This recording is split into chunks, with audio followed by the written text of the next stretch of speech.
नमस्कार, स्वागत है आपका चुनाव आज तक पर। मैं हूं रविशपाल सिंह। मध्य प्रदेश की राजधानी भोपाल में प्रधानमंत्री नरेंद्र मोदी ने भारतीय जनता पार्टी के बूथ कार्यकर्ताओं को जीत का मंत्र दिया, लेकिन इस बीच में दो ऐसी बड़ी बातें प्रधानमंत्री नरेंद्र मोदी ने कर दी है जिसने आगामी विधानसभा चुनाव जो कि मध्य प्रदेश में होगा और 2024 के लोकसभा चुनाव का एक तरीके से कोर एजेंडा भाजपा का सेट कर दिया है। मध्य प्रदेश जहां पर इस साल विधानसभा चुनाव होने हैं, उसी मध्य प्रदेश में भारतीय जनता पार्टी में जो बूथ कार्यकर्ता है उन्हें जीत का मंत्र देते हुए प्रधानमंत्री नरेंद्र मोदी ने यूनिफॉर्म सिविल कोड को लेकर के अपनी बात और अपनी राय सामने रख दी है। प्रधानमंत्री ने बिल्कुल स्पष्ट कर दिया है कि यूनिफॉर्म सिविल कोड को लेकर के भारतीय जनता पार्टी गंभीर है। उत्तराखंड में विधानसभा चुनाव से पहले भाजपा ने यूनिफॉर्म सिविल कोड का दांव चला था, वो काफी सकारात्मक असर भी उसका देखने को मिला। अब मध्य प्रदेश में भी विधानसभा चुनाव होने हैं। लंबे समय से मध्य प्रदेश में भारतीय जनता पार्टी की सरकार है, तो वहां पर भी एक बार फिर से भारतीय जनता पार्टी यूसीसी यानी यूनिफॉर्म सिविल कोड पे अपना ध्यान केंद्रित कर रही है। प्रधानमंत्री नरेंद्र मोदी ने यह भी कहा है कि सुप्रीम कोर्ट भी यूसीसी लागू करने की बात कर चुका है, सुप्रीम कोर्ट भी यूसीसी के पक्ष में है। तो फिर आखिरकार राजनीतिक दलों को इससे इतनी नफरत क्यों है? पीएम मोदी के मुताबिक अगर एक घर में अलग अलग लोगों के लिए अलग अलग कानून होंगे तो घर नहीं चल सकता। ठीक उसी तर्ज पर एक देश में अलग अलग व्यवस्थाएं नहीं लागू हो सकती, इसलिए यूनिफॉर्म सिविल कोड पर गंभीरता से विचार करना होगा। माना जा रहा है कि मध्य प्रदेश में भी मुख्यमंत्री शिवराज सिंह चौहान की सरकार आने वाले समय में यूनिफॉर्म सिविल कोड को लेकर के प्रमुख कोई फैसला ले सकती है, जिस तरीके से उत्तराखंड में लिया गया था चुनाव से ठीक पहले। मध्य प्रदेश में भी इसे लागू करने की बात हो सकती है। मुख्यमंत्री शिवराज सिंह चौहान पहले ही स्पष्ट कर चुके हैं कि यूसीसी को लागू करना चाहिए, ये देश के भविष्य के लिए ही बेहतर होगा। अब यूसीसी के साथ साथ प्रधानमंत्री नरेंद्र मोदी ने परिवारवाद पर भी जमकर निशाना साधा। परिवारवाद पे बात करते हुए उन्होंने कहा कि यदि आप समाजवादी पार्टी को वोट देते हो तो कौन वहां पे नेता बनेगा, कांग्रेस को वोट देंगे तो वहां कौन नेता बनेगा। इसके साथ उन्होंने तमाम राजनीतिक दलों के नाम गिना दिए, टीएमसी भी उसमें शामिल थी, जिसमें परिवारवाद जमकर हावी है।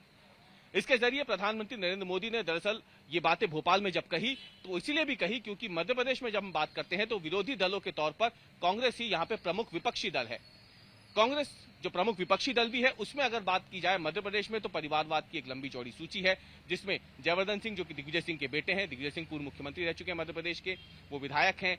नकुल नाथ जो कि पूर्व मुख्यमंत्री कमलनाथ के बेटे हैं, वो मध्य प्रदेश के छिंदवाड़ा से सांसद हैं।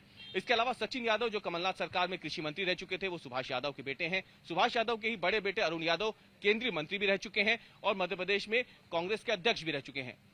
इसके अलावा कई ऐसे दूसरे नेता हैं कांग्रेस के जिनका परिवारवाद का नाम लेकर के जाहिर सी बात है भाजपा लगातार हमलावर रही है। इसीलिए प्रधानमंत्री नरेंद्र मोदी ने मध्य प्रदेश की धरती पर आकर के जिन दो कोर एजेंडों को छेड़ा है उस पर अब नई बहस शुरू हो गई और माना जा रहा है कि मध्य प्रदेश की सियासत में ये प्रधानमंत्री नरेंद्र मोदी का दौरा लंबे समय तक न केवल याद रखा जाएगा बल्कि कार्यकर्ताओं को जो जीत का मंत्र दिया है उसमें यूसीसी और परिवारवाद को लेकर के जो बातें प्रधानमंत्री नरेंद्र मोदी ने कही है उसका भी व्यापक असर चुनाव प्रचार में देखने को मिल सकता है। अब आपको बता दें कि दरअसल मध्य प्रदेश को ही प्रधानमंत्री नरेंद्र मोदी ने मेरा बूथ सबसे मजबूत कार्यक्रम के लिए क्यों चुना था।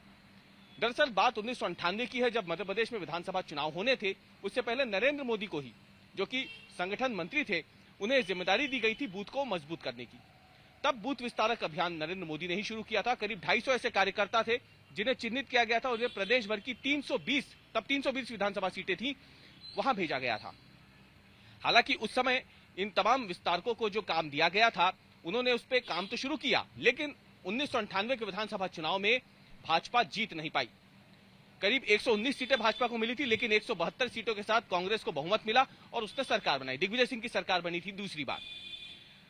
1998 में भले ही नरेंद्र मोदी ने जो बूथ विस्तारक कार्यक्रम शुरू किया था वो परवान नहीं चढ़ पाया, लेकिन धीरे धीरे उसका असर दिखना शुरू हुआ और भारतीय जनता पार्टी मध्य प्रदेश को आज की तारीख में इन्हीं बूथ कार्यकर्ताओं के सहारे अपना सबसे मजबूत गढ़ बना चुकी है। माना जा रहा है कि मध्य प्रदेश में भारतीय जनता पार्टी का संगठन देश में सबसे बेहतर माना जाता है और इसीलिए प्रधानमंत्री नरेंद्र मोदी के इस कार्यक्रम के लिए मध्य प्रदेश को चुना गया था। देश भर में करीब 80 लाख बूथ कार्यकर्ता है भारतीय जनता पार्टी के, जिनमें से अकेले मध्य प्रदेश में ही ऐसे कार्यकर्ताओं की संख्या 40 लाख के पास है।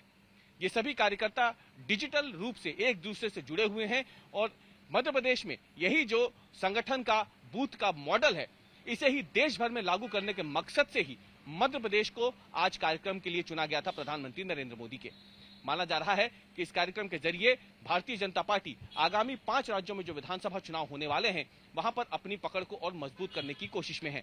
इसके साथ ही मध्य प्रदेश को इस कार्यक्रम के लिए चुनने के पीछे की एक बड़ी वजह थी। दरअसल मध्य प्रदेश जो आगामी 5 राज्यों में विधानसभा चुनाव होने हैं वहां पे सबसे ज्यादा लोकसभा सीटों वाला राज्य भी है। मध्य प्रदेश में लोकसभा की इन 5 राज्यों के तुलना में देखा जाए तो सबसे ज्यादा 29 सीटें हैं और इसीलिए माना जा रहा है कि विधानसभा चुनाव 2023 की बात हो या फिर 2024 के लोकसभा चुनाव की बात हो, भारतीय जनता पार्टी के लिए मध्य प्रदेश जैसा उसके मजबूत किले को बचाए रखना एक बड़ी चुनौती साबित होने वाली है। और इसीलिए भारतीय जनता पार्टी का आला कमान जो है या फिर संगठन के तमाम बड़े नाम जो हैं, फिलहाल उन्होंने मध्य प्रदेश को ही अपनी चुनावी राजनीति के बिल्कुल केंद्र में रख लिया है। कैमरामैन अमरीश के साथ रवीश पाल सिंह, भोपाल, चुनाव आज तक।